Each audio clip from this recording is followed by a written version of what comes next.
Welcome back to the Willie Bragg Show. I'm your host, Willie Bragg. I took a little nap. I'm back. Had to grab a little bit of a bite to eat and all that good stuff. Um, I'm back. Usually, I don't do a second stream on the same day, but I am today. I see we have Miguel on the chat line. How are you doing, buddy? We have Earl Laurel, a fellow North Carolinian. It looks like. I know you're in the Wilmington area. We know the same person, Fred from CD Alley. I think Sean too. So all is well. So I hope everybody's doing well tonight. So and I'm going to talk on. Oh yes, we have Warren here on the chat line. How are you doing, my friend? How are you today?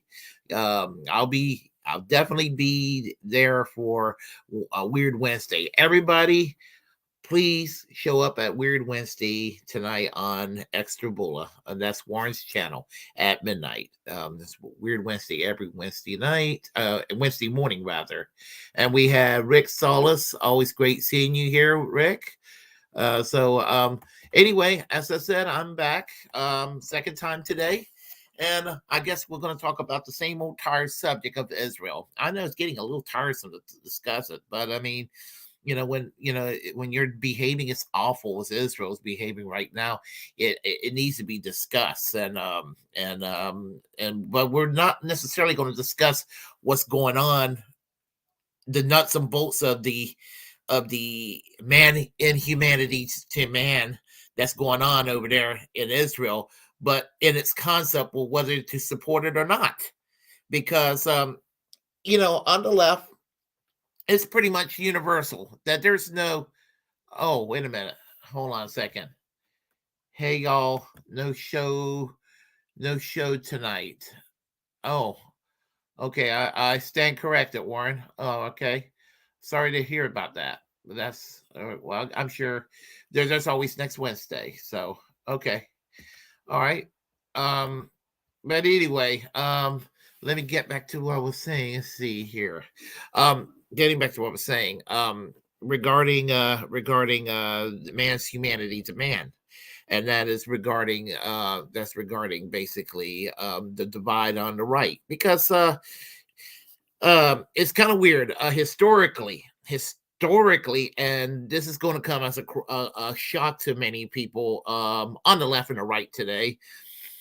Today is kind of a foregone conclusion that if you're on the right, and we're talking about basically the normie and maybe even the kooky right, that is a non-starter, you support Israel. That's basically it. Or if you're a Democrat, if you're a shit lib or a corporate Democrat, yeah, you go with the Washington consensus, you support Israel. And if you're on the left, you basically are like pissed off all the time at what Israel is doing. And that's basically the way everything goes politically today. At one time, in the early days of Israel, the Soviet Union did support Israel, and much of the communist world did. And there was a time when the left actually did support Israel. But as Israel has really made it clear how they felt about Palestinians, much of the left started to turn their back over against Israel over the decades, little by little, where virtually there's hardly anybody on the left that will support Israel anymore. And while people on the right were initially either hostile or indifferent, they eventually became the biggest simps over Israel. It is the weirdest thing, and so what's happened basically now, there is a divide on Israel. That's basically what I'm trying to say. There's now a divide in America over Israel. And you can see it right now with two talking heads in right-wing media. And the people I'm referring to would be no other than Ben Shapiro and Candace Owens. Two despicable people, if you ask me, on all fronts. When it comes to economic and social issues and what have you, they're both on the wrong side of pretty much 95% of the issues, pretty much across the board. And I've been criticized by conservatives for criticizing Ben Shapiro and criticizing Candace Owens. I've been criticized by conservatives for saying, "Oh, you don't like Candace Owens because you don't like a black conservative." No, I don't have a problem with Candace Owens being African American. I have a problem with her being conservative. Oh, you don't like Ben Shapiro because he's a Jewish conservative. I don't have a problem with Ben Shapiro being Jewish. I have a problem with him being a conservative. I don't have a problem with anybody being whatever identity. Dave Rubin being gay. I don't have a problem with him being gay, or Blair White being trans. They're wrong because of their political positions. I don't give a damn what their identity is. I don't do that. I don't do that. People are nuanced and what have you. Now, I do know that Candace Owens has grifted in the past, that she was some kind of a lefty. I never heard any of her commentary as a lefty, but I take it at face value that that's what she was at one time. So, let's see. Rick Solis said it correctly. Problem with them being Zionists. Yes, exactly. And that's the thing right there. I mean, I could care less about Ben Shapiro being Jewish or even Orthodox Jewish. That doesn't bother me. I mean, if anything, as much as I can't stand Ben Shapiro on policy, his being Jewish is probably the best thing about him. Everything else is horrible. Everything else is horrible. All his political stances are horrible, and his position on Israel is no exception to the rule this time. He is horrible and predictably so. But here's the thing. Candace Owens, for the first time and then I can ever remember, and all I remember from her was her right-wing rhetoric.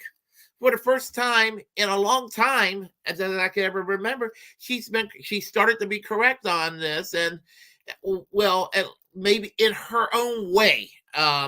She started to basically have this, well, it's none of America's business. She kind of has this kind of isolationist attitudes.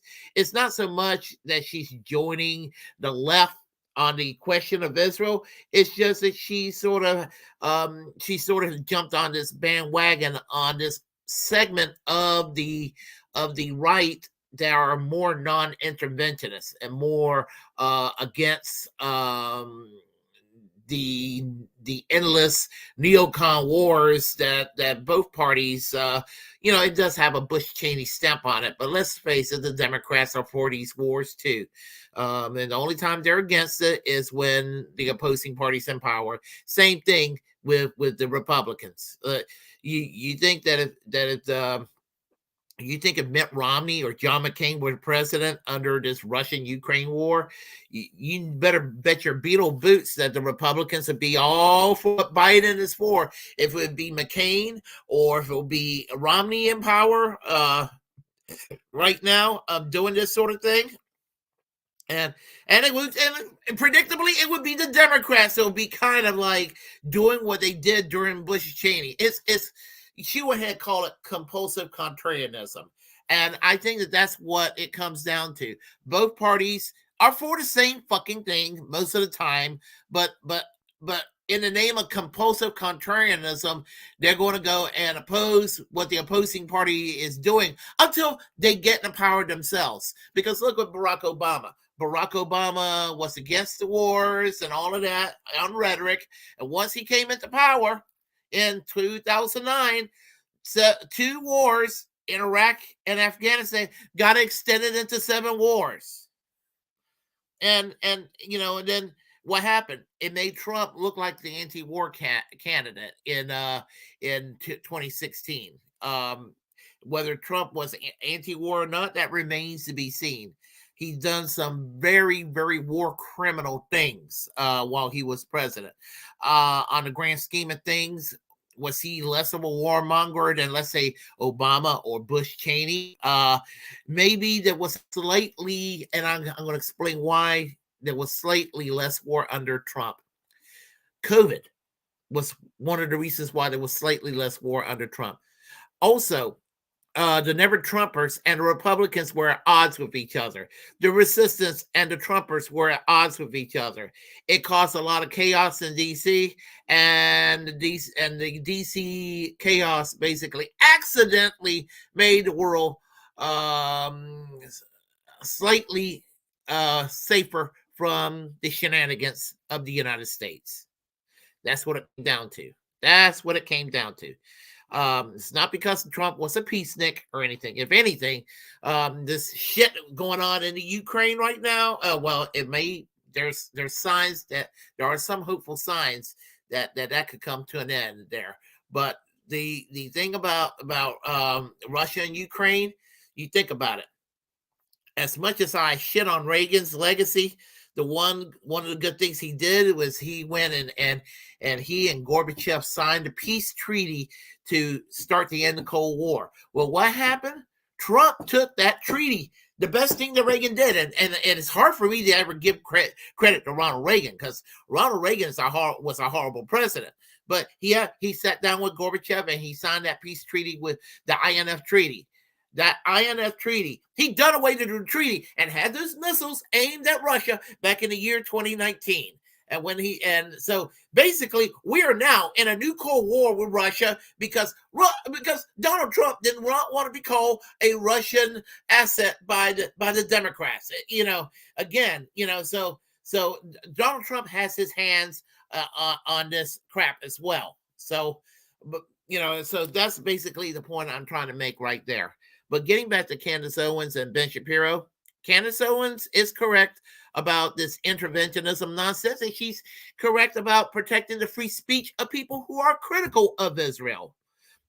Because Ben Shapiro, who claims to be for free speech, he claims facts don't care about your feelings, and that he demands that people, they get out of their little safe spaces. That little piece of shit is asking for a safe space by wanting to go and punish college students who are protesting for Palestine and wanting to have people fired from their jobs and having to impose cancel culture.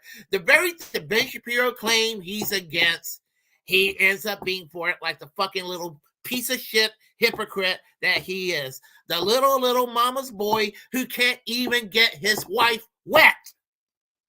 That's who we're talking about with regard to Ben Shapiro. This little square, this little piece of shit, these kids, they're like, oh, he's so cool. Well, it's not so much kids, it's the boomers. They say, oh, he's so cool. He's so cool. He's so cool. He owned the libs. Okay. This little mama's boy, who basically looked like he's 12 years old, goes to a college campus. It's kind of creepy. He looks like he's 12 years old, goes to a college campus, and owns a dumbass 19-year-old purple-haired kid that's kind of just, wet behind the ears. Come on, really? That's just ridiculous. I can guarantee you that purple-haired kid that's kind of a dumbass at the age 19. Once that kid gets a little bit of maturity, I bet you that kid's probably going to be smarter than Ben Shapiro is. Ben Shapiro fools a lot of people. Just because you can talk 100 miles an hour doesn't mean that you're smarter than everybody else. And that's what it comes down to. How the hell he pulls this this con job, fooling people into thinking how brilliant he is. There is nothing brilliant. The thing brilliant about Ben Shapiro is how he can sit there and fool people into thinking he's something he's not. And that's what it comes down to. But with Candace Owens, as I said, I don't like her. I don't like Ben Shapiro. I don't like Candace Owens. But Candace Owens is correct when it comes to free speech. So as much as I hate to admit it, she's the one that's coming out on top, and she's the one that's correct. She's being the stop clock, given the right time today, twice a day too. And I figured that, Rick. I was figuring that he's ducking Finkelstein too, Norman Finkelstein, and that's another thing that really makes me mad. These motherfuckers on the right, these motherfuckers like Dennis Prager and Ben Shapiro and all these folks, they'll claim, and Steven Crowder and all that, they're like, oh, we're so alpha, we're smarter, and they and the libs know it, and the left knows it. They're afraid to debate us. Oh, and somebody on the list said, we'll debate you. We'll debate. Oh, no, we don't mean you. We don't mean you because you don't have enough subs. We don't have enough subscribers. And we're not going to sit there and just allow you to debate me so you can get more subscribers. I.e., these people are pussies and they don't want to get their asses owned. And they know they will get their asses owned. And that's what it comes down to. As much as I shit on Sam Seder, and I have a lot of criticism of Sam Seder, Steven Crowder was his way out of the debate a couple of years ago with Sam Seder, and apparently his dad called Sam Seder, said that his son is not ready to debate him. So the only way he could get to talk to Sam to Steven Crowder was to sneak on his show like he did a couple of years ago. Again, I'm normally not a fan of Sam Seder's these days. The motherfucker suffers from Jimmy Dore derangement syndrome, and although I haven't seen her on the show for a while, the fact that he did platform Nomiki Konst, who's one of the most disingenuous people on the online left, makes me not like the show that much. But these days, that is, although I confess I used to watch the show quite a bit. There was a time his show was substantive. But the point I'm trying to make is that's what they claim. I mean, I've heard him do that. Dennis Prager to say the same thing. And the people that Dennis Prager wants to debate usually are people who are shit libs and corporate Democrat types that don't stand for anything, but they want to project that that's what it means to be on the left. And so they're afraid to go, and they know if they debate a real leftist, they will fucking lose, and they will lose big. They will lose big. As much of a problem as I have with Eminem, Kyle Kalinske these days, I noticed that he wouldn't debate, Ben Shapiro would never debate him, because as much of a Biden bro he's become, and as pussy whip as he's become by Crystal Ball, still, I want to defend Kyle Kalinske for 2 seconds and say he would destroy Ben Shapiro in the debate. Ben Shapiro's career would be destroyed in a debate. With Dave Rubin claimed the same thing. No liberal or lefty or leftist would debate him. And some leftists said, we will debate you. Oh, well, that person's disingenuous. This person's disingenuous. That person's disingenuous. I.e., I'm too dumb to debate these people, so I'm going to make up these bullshit reasons. So I'm getting off into another subject or what have you. But anyway, it's just my excuse to shit on Ben Shapiro too. So that's what it also comes down to. So, but the point is, good for Candace Owens, and fuck Ben Shapiro. Fuck him to hell.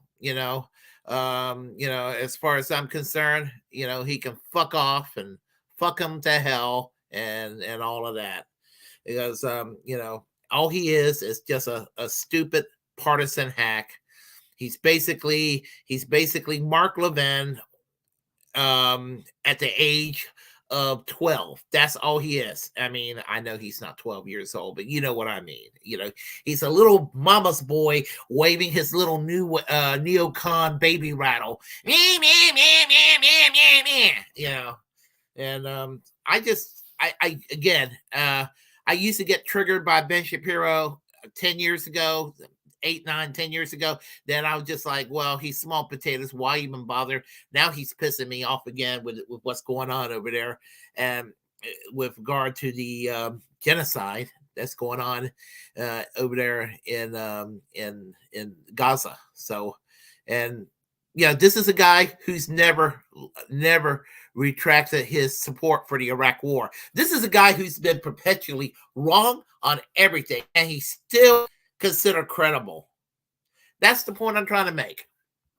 That is the point I'm trying to make. That this motherfucker is the neocon's neocon. And again, I'm not a fan of Candace Owens. Don't like her. Disagree with her majority of the time. But you know what? Um, good for her basically, in her own way saying Ben Shapiro is full of shit. Now, this doesn't mean she gets no criticism from me. I have some choice words for her too. I have a problem. She can hang out with whoever she wants to hang out with. I'm not one of those people that wants to sit there and act like want to sit there and tell you who you can and cannot hang out with. But I do find it questionable she hangs out with Kanye West, who's made anti-Semitic remarks. Because as much as I piss on Israel, shit on Israel for what they're doing against the Palestinians, I don't do it because it's Jews doing this to Arabs. I'm doing this as one group of humans doing it to another group of humans. And if it would be the other way around, I would be just as opposed to it. So there's no bigotry on my part. I tell people Saudi Arabia went and did a genocide in Yemen. Doesn't mean that I'm anti-Saudi Arabian because of what they're doing, calling out Saudi Arabia's evil on Yemen. Saudi Arabia's government is evil for what it's doing or what it did to the people of Yemen or what it is doing to the people of Yemen, just as what the Israeli government is doing to the people in Palestine, in particular this time in Gaza. That is also an evil. Doesn't mean that everybody in the world who's Jewish is in any way connected with the atrocities of Israel, because Zionism and Judaism are not one and the same, and that's the thing right there. If anything, Christian Zionism, the evangelicals that are getting an orgasm over Netanyahu mowing Gaza, those motherfuckers are probably the most evil people there, because what they ultimately want to do is bad for humanity in general. We're talking about Christian Zionism, so there is that as well. So anyway, I just wanted to go and talk about this sort of thing, and let's go on the chat line and talk to all of y'all, and I'll be on my way in a moment here. All right. Let's see. Okay. I got an early appointment tomorrow, so worked out for me. Okay. Oh, that's that's Earl Laurel. Okay, referring to the show. So okay, I gotcha. All right. Let's see.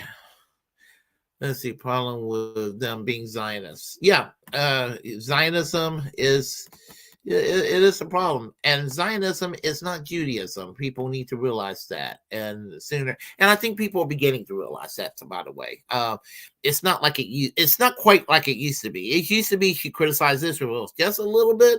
It could mean you were forever stained with that allegation of anti-Semitism.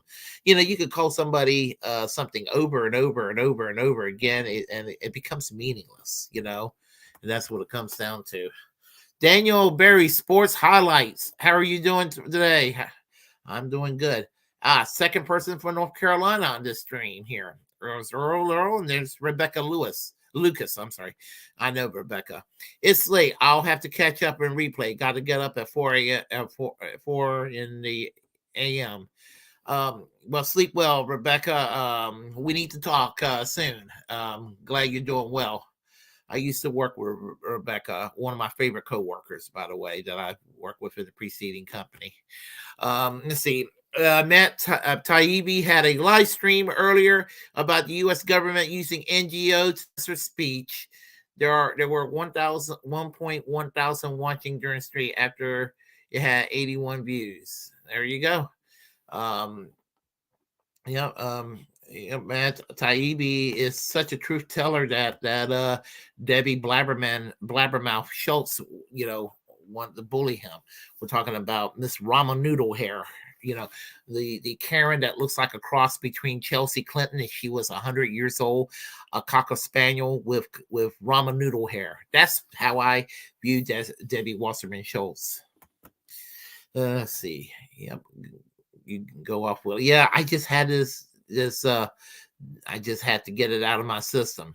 V.S. Adams says, and hiya, Willie people. Hi, how are you doing? Yeah, you're right, Willie. And I think Sam C has sneaked on the Prager show recently as a caller. He did, and it pissed off Dennis Prager. And again, no fan of Sam Cedar, but considering what a piece of shit Dennis Prager is, and his toxic Prager propaganda being put into public school. Talk about indoctrination. They claim that liberals and lefties indoctrinate. Governor DeSantis wants to indoctrinate everybody with the bullshit that comes out of PragerU. If I lived in Florida, I've never been a fan of homeschooling, but if I was a parent in Florida, that would be a case for homeschooling if I ever saw it right there. Let's see. All right. Hey, Rick and Warren. Hello. Facts, Willie Skunks of the First Order. Yeah, I try to be as factual as I can. So anyway, well, as I said, it looks like there's not going to be a weird Wednesday, and I'm sorry to hear that, but it is what it is. And I was rushing home from dinner to make sure I was going to go and watch the show, but that's okay. There's always next time. So anyway, any announcements here that's going on? Yes. Last Friday, there was a situation. There were no Braglands on Friday. Jimmy had problems with her computer, and but things. We should have a Braglands this coming Friday. So we should be back at 2 p.m. Pacific Standard Time, 5 p.m. Eastern Standard Time. Please go on the Braglands YouTube page and subscribe to that channel because we're trying to build that channel. It's great you watch it on the Willie Bragg Show. That's awesome. But also, if you can, also subscribe to Braglands on the Braglands channel on YouTube. And we're trying to build up that channel too as well. And the more we build up that channel, we might be able to get more material and and have the show on more often. So that's the plan right there, and we'll be able to go in and compete with some of the bigger platforms out there. Yeah, dude, this we're catching up with you. Nah, just kidding. Yeah. So anyhow, what else I was going to say? Yes. If you like what you heard, please press like and comment. Comment any way you disagree with what I have to say. As a feel free to share the content on this channel. As a First Amendment absolutist, it's my duty to inform you to create your own platform and utilize it because we are, in fact, the muckrakers of our time. Also, remember to reject corporate media, reject capitalism, free Palestine, and subscribe to the Willie Bragg Show on YouTube, on Twitch. Follow me on Twitter and Rumble. And even though I'm shadow banned on Facebook, you can always follow me on Facebook as well. I don't know why. I think I do know why I'm being shadow banned on Facebook. But anyway, does Facebook does that even really matter now? I mean, Facebook is going away in MySpace. So anyhow, anyway, all of y'all take care, and I will see y'all next time. Peace. Later on. Bye-bye.